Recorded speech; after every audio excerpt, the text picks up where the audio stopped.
Welcome to our presentation on Cafeteria Plan Administration. Many times a cafeteria plan is also called flexible spending, FSA, medical reimbursement, or daycare reimbursement. In any case, your cafeteria plan is one way to save money on certain expenses that you already have or will have in the near future. Saving money on certain expenses is what makes your cafeteria plan worth considering. For example, if you look at our first graphic of a person who earns about $3,500 per month in wages, is taxed on those wages, then pays out of pocket for medical, prescription, and daycare expenses, the take-home pay is about $1,600 per month. Now, if we take the same wages, but elect to have the same medical, prescription, and daycare expenses reimbursed to the cafeteria plan, those elected amounts are not taxed, which creates a savings of about 30 cents on every dollar and increases the take-home pay of the same person by $238 per month, or almost $3,000 per year. The biggest item to keep in mind is the use it or lose it rule. The IRS rule states that amounts elected to be reimbursed to the cafeteria plan must happen before the end of the plan year. Otherwise, the unreimbursed amounts will be forfeited. A member does have time to turn in their receipts or expenses at the end of the plan year, but you do want to be certain that the amounts that are elected will be reimbursed by the end of the plan. The best way to be sure you take full advantage of the cafeteria plan is by looking at what expenses you currently have that are eligible for reimbursement. Starting with medical type expenses, you want to think back, or maybe even go through some bank statements, or look forward at the amount of money that will be spent on office visit copays, deductibles, and co-insurance. In other words, are there any pending surgeries over the next plan year that you plan on having? Vision expenses are eligible, things like eye solution, contacts, eyeglasses, or even the office visit cost to go to see the vision provider. The most common expense reimbursed to the cafeteria plan is prescription drugs.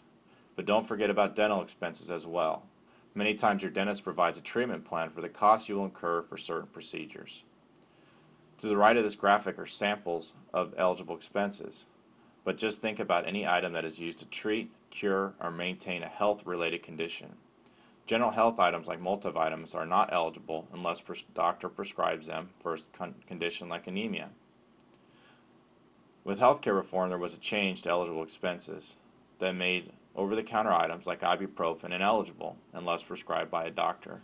Again, just think about items that are used to treat, cure, or maintain a health-related condition. Next, look at dependent care expenses. Daycare expenses are eligible for dependents who are on your taxes and under the age of 13.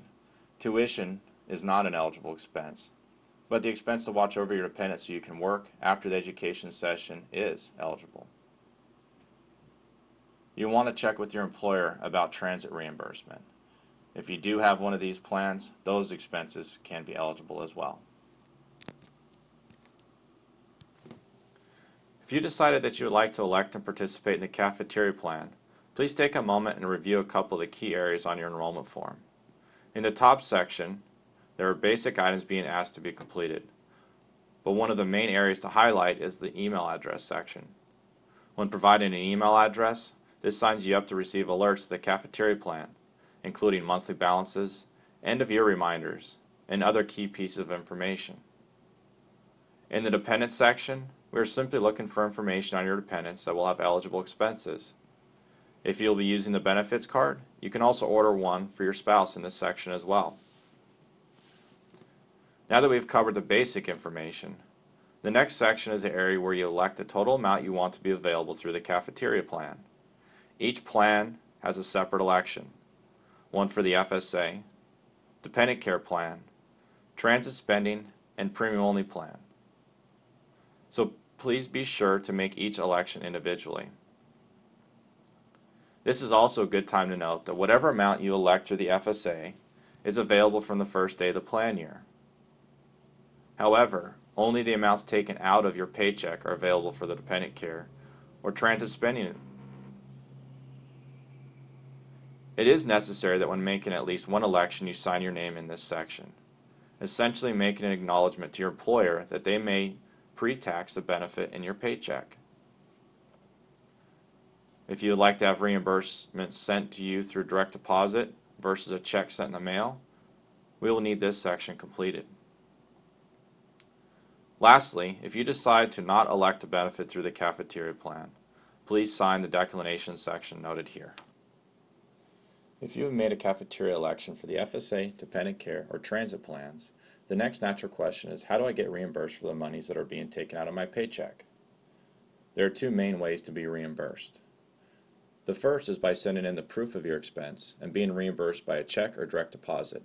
This means you pay your provider for eligible expenses and submit the documentation to Polestar Benefits Claims Department. Once received, it takes 2 business days to process, and then a check or direct deposit is sent back to the member as reimbursement.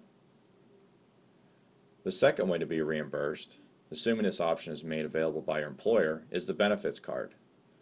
As an added convenience of not having to pay your provider out of pocket and then submit for reimbursement, you can use your benefits card to pay the provider at the time of the service. Simply use the benefits card as a credit card when the provider requests payment. In certain circumstances, you will be notified to send in proof of the expense to the claims department at Polestar Benefits. In the case that you paid the provider and need to be reimbursed, or that you have been notified to send in proof of the benefits card transaction, please send in 2 items. The first is our reimbursement request form, which is found online at polestarbenefits.com. The reimbursement request form helps us know who is submitting the claim information, provides the fax number, email address, or mailing address of where to submit the claim information, and also provides contact information for questions. Along with the reimbursement request form, the claims department also needs the claims documentation.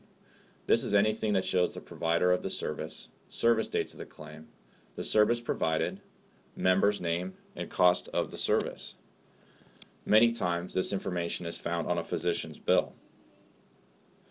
Since claims must occur during the plan year, please be aware that a visa slip does not provide enough information on the service provided or service date and cannot be accepted.